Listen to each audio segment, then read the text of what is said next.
সাইদ আব্দুল্লাহ, যে বিষয়টা আসছে আমি বলছিলাম যে দর্শক অনেকে আসলে গণভোট, অধ্যাদেশ, বিল এসব সম্পর্কে পুরোপুরি ধারণা রাখেন কিনা, তাদের জন্য সহজভাবে আলোচনাটা করতে চাই যে সংবিধান সংস্কার পরিষদের অধিবেশন আহ্বান করার কথা ছিল এবং সেটা একটা নির্দিষ্ট টাইম পিরিয়ডও আছে যে এর মধ্যে, সেটি সম্পর্কেও এখন পর্যন্ত দৃশ্যমান না। আজকের আলোচনা হয়তো বা সে বিষয়ে কথাবার্তা হবে সংসদে, কিন্তু আমি বলছি যে কোনোভাবে কি এমন মনে হচ্ছে যে যেখানে আমরা আসলে একটা আজকে মির্জা ফখরুল ইসলাম আলমগীরও একটা অনুষ্ঠানে বলেছেন যে একটা অন্ধকার সময় পার হয়ে একটা নতুন দিগন্তের সংসদের সূচনা হয়েছে এখানে, সেখানে কি একদম শুরুতেই এমন এক ধরনের বড় ধরনের মতবিভেদ আসলে আশাপ্রদ ছিল, বা এটি কি আসলে আবার রাজপথের আন্দোলনকে কোনোভাবে প্রভাবিত করবে কিনা? আপনি তো সামগ্রিক লেন্স থেকে প্রশ্নটা করলেন। আমার কাছে যেটা মনে হয় যে প্রসেস নিয়ে হয়তো বা ডিবেট আছে, বাট আলটিমেট গোল বা আলটিমেট অবজেক্টিভ নিয়ে আসলে আমার কাছে মনে হয় না যে বর্তমানে খুব বেশি মত পার্থক্য আছে। কারণ রাজনীতিতে আমার কাছে যা মনে হয় বর্তমানে যে অবস্থাটা চলছে, মানে আমার কাছে তো মনে হয়েছে যে খুবই হৃদ্যতাপূর্ণ সম্পর্ক কিন্তু দলগুলোর ভেতরে দেখা যাচ্ছে।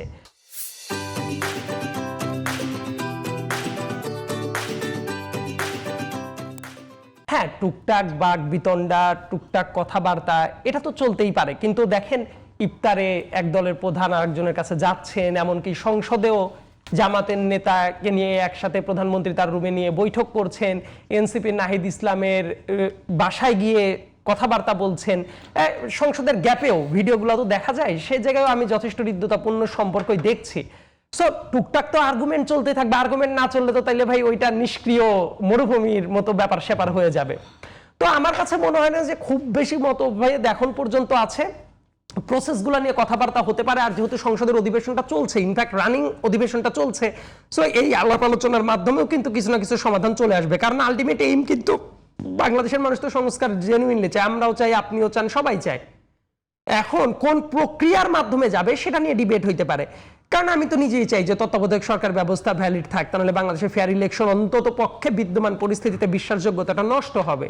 আমি তো নিজেই মনে করি যে সরকারি চাকরি বাকরিতে যারা আছে বা বিভিন্ন প্রাতিষ্ঠানিক দায়বদ্ধতা বৃদ্ধি পাক।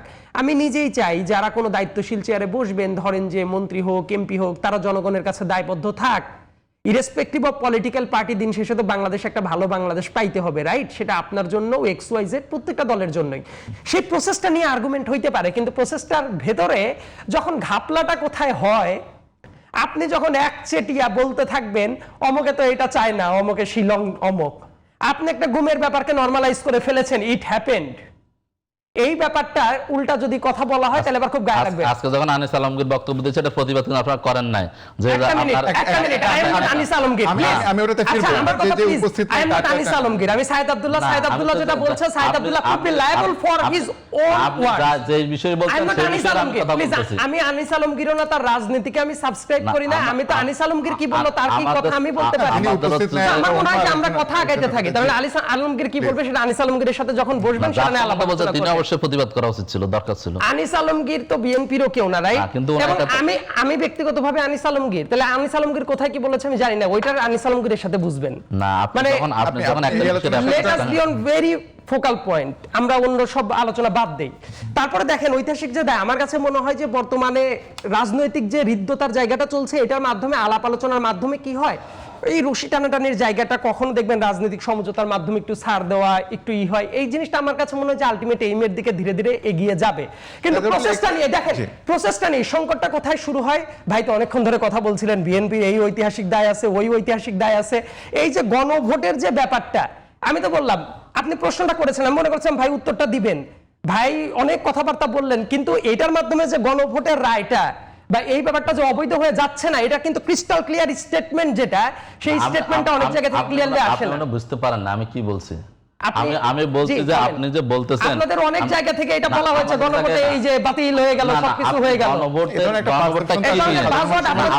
আপনাদের গুরুত্বপূর্ণ নেতারাও এই জিনিসটা প্রভাবিত করার চেষ্টা করেছে। উপর ভিত্তি করে হয়েছে, এটার আউটপুটটা কি? আপনি গণভোট পাস হয়েছে, এটা এই কথা বলে আপনি কি বুঝাচ্ছেন? একটা মিনিট ধরে দেই, তারপর দেখবেন যে আমাদের উপস্থাপক সাহেব যখন প্রশ্নটা করেছিলেন, আপনি আবার রিক্যাপ করে প্রশ্নটা শুনবেন, ওই যে কনফিউশনটা তৈরি হয়েছিল, এই কনফিউশনটা ক্লিয়ার করার জন্যই উনি চেয়েছিলেন, এবং সেটা ক্লিস্টার ক্লিয়ার উত্তর আমি কিন্তু ব্যাখ্যা করেছি। প্লিজ, আমি কিন্তু ব্যাখ্যা করেছি। আচ্ছা, তারপরে আমরা একটা বিরতির সময় আসবো। তো বিরতির কি সময় বাকি আছে কিছু? না, আমি বলছি আপনি 1 মিনিটে শেষ করেন, আমি এক আবার মিনিটের ভিতরে শেষ মাহফুজ করছি। সাহেবের কাছে ফিরবো। ওই দায় যদি আলাপ আলোচনা করা হয় তাইলে কিন্তু অনেক আলাপ আলোচনায় আসবে। আমার কাছে মনে হয় প্রত্যেকটা রাজনৈতিক দলেরই তো কিছু কিছু ইতিহাসে ভুল থাকে, রাইট? যে ধরনের আলাপ আলোচনা করছেন, ইয়েস, সেইগুলো বিভিন্ন লেন্সে আলাপ আলোচনা হইতে পারে। আমি বলবো না যে কোনো কারো ভুল নাই, অবশ্যই ভুল থেকেই তো মানুষের শিক্ষাটা নিতে হয়।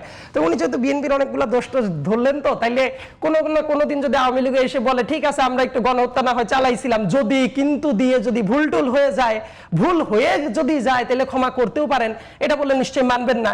সো যে দলের প্রতিনিধিত্ব করে আপনি কথাটা বলছেন, সেই জামাতের হাতেও এই যে 1971 সালে কি হয়েছে সেটার যেমন দায় আছে, ওইটার পরেও আপনি যখন কথা বলেছেন ওইটা আমি বাধা দেই নাই। আশা করি ওই ভদ্রতা কার্টেসিটা আপনি রাখবেন। তারপরে যখন কথা বললেন, ওই সব আলোচনা পরে 1986 সালে এরশাদ যখন ছিল, সেই এরশাদের পাতানো ইলেকশনে শেখ হাসিনা ইলেকশন করতে যায়, কারণ এরশাদ যখন ওইভাবে ক্ষমতা দখল করে নেয়, হাসিনা কি বলেছিল তখন? হাসিনা বলেছিল যে শি ওয়াজ নট আনহ্যাপি, এবং তাদের সাথে একসাথে করে ওইটা পরে আন্দোলন হয়।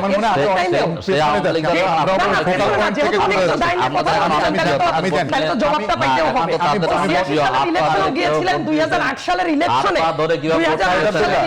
যে আপনারা নিয়ে গিয়েছিলেন, এখন শেখ হাসিনা তো বক্তব্য ভাইরাল হচ্ছে, কিভাবে